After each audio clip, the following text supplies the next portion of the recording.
Live from the Stability and Trim for the Ship's Officers podcast studio, where the vessel's its own best instrument of stability and trim. Welcome. This is William George. Well, welcome back. This is podcast 15. I'm still talking about free surface, but this time we're going to talk about free surface and how it applies to GM. And a couple things to consider. Now, this is not in my book. This probably will be in a next edition, so you might like what I'm saying, you might not. If you remember before, I asked you to consider what the tangent of 45 degrees is. And the value of the tangent of 45 degrees is simply 1. Now, if you look at the free surface formula, R LB cubed divided by 12 and also divided by the displaced volume, that would be the free surface correction to GM for a virtual rise in the center of gravity. And the thing that's missing there is the tangent of the angle of inclination. And what happens is that tangent of 45 degrees, which I believe is assumed, turns into 1 and it just disappears. So it's never mentioned in free surface. However, when we talk about bulk grain, the bulk grain regulations assumes in a full hatch, the grain shifts 15 degrees, and in a partly filled hatch or a slack hatch, it assumes to shift 25 degrees. So for the if you want to call it the grain healing moment or the free surface correction for grain, it's a virtual rise also, and it can be done on a stability curve. But the formula there is basically LB cubed divided by 12, and that's also divided by the displacement now. That'll be in the formula too. But it's times the tangent of the angle that's assumed, 15 or 25 degrees. So looking at some grain books and also some stability information for tanks, you can notice that there's two conditions for, say, fuel oil tanks. It's either slack or 95% full and assumed angle of heel of maybe 5 degrees. So for this nearly full condition, I believe what they do is they multiply the free surface moment, the maximum free surface moment for that tank, instead of by the tangent of 45 degrees, which is 1, they multiply it by the tangent of 5 degrees, which greatly reduces it. Now, the other thing we found out over the years doing roll tests on log ships, the GM alone without free surface was very, very near the correction for the same GM we got from doing a roll test.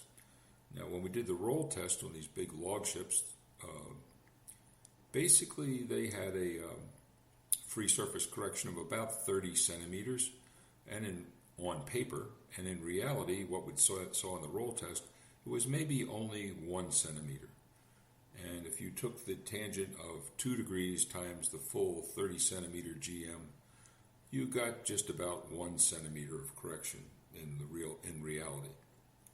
So this is an interesting thing. So there is in the free surface formula there is another term, and I believe it's the tangent of the angle of heel, and I also believe that the assumed angle is 45 degrees, and if it's 45 degrees, then the tangent of 45 is 1, so that falls out of the equation.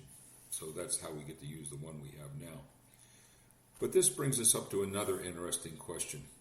We apply this correction based on 45 degrees, angle of inclination, to GM, which is only good up to 8 to 10 degrees of inclination. So the question is, so why do we assume a 45 degree angle of heel on a maximum slack tank when in actuality we apply it to GM that's only accurate to 8 to 10 degrees? And at this point I have to thank Maritime New Zealand and some of the videos they made on crossing the bar to help explain this.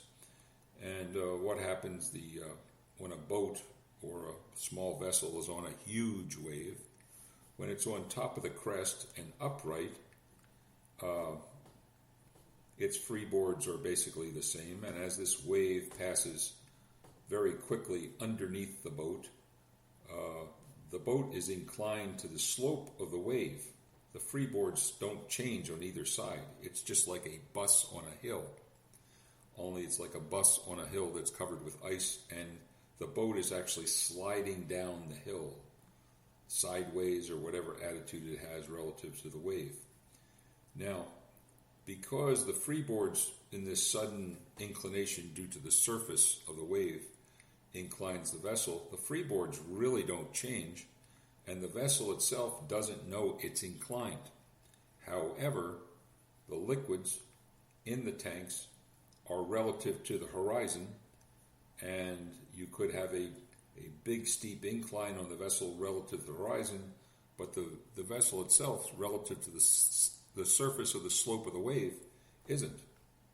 So in this case, what happens, it's the model I like to show my students is we have in Seattle, we have some hills and some ice, and the traditional thing that happens about every 5 years is the bus slides down the hill sideways, perfectly stable but totally out of control. And this is almost the same way as a small boat on a very steep wave, especially if you're crossing a bar coming into an inlet with some very closely spaced steep waves. So I think this is an interesting thing. So in a way, before that, I said, how could this be if we're placing such a large free surface correction on a measurement of GM, which is only good to a small, relatively small angle? You could say basically the reason of it is it's the error is on the side of safety. On the other hand, if people blindly follow their loading computer and these GM reductions are excessive, where you believe you have a lot less stability than you actually do, then what you might do is take ballast when you don't need to and make the vessel even more stiff. And I have an example of this. One time we had a ship in Port Angeles. It was loading logs. It had about logs are relatively light compared to coal and other cargoes. So it had about a meter of draft to go to get to its timber load lines. And we did a rolling test, and we found out that the vessel had almost 1.8 meters GM, but the loading computer said it only had about 85 centimeters of GM. And the interesting thing was, if they would have taken the extra ballast they had available for the dead weight they had available at the finish of loading, they would have made this vessel extremely heavy, and it would have had an extremely larger GM than they ever thought, and the rolling would have been excessive, and there was a good chance of losing the deck cargo. So that's my interpretation of this. Now, this isn't a long presentation today, but I think it's important. If you think about it, if free surface is really for a maximum slack condition is 445 degrees, that can be excessive, especially if the vessel is properly loaded and you blindly ballast the ship down to even a point where the GM is way over the top as far as how much it is. Now remember, a good GM is the smallest GM consistent with safety. That's in the book. And this is just some thoughts of mine that are a little bit different, but I thought it's well worth mentioning, because if you think about it, especially if you study later on in the grain regulations, you're going to see that the free surface formula for grain is almost identical to the free surface formula for liquids. So the angle of inclination of the surface of the free surface is important. And I just thought it was worth mentioning. So this is sort of a short podcast today, but I think it's interesting, and if you have any questions, gladly send me an email via LinkedIn, and I'll respond. But it's just a different subject. Anyway, thanks a lot. I'll see you next time. Bye.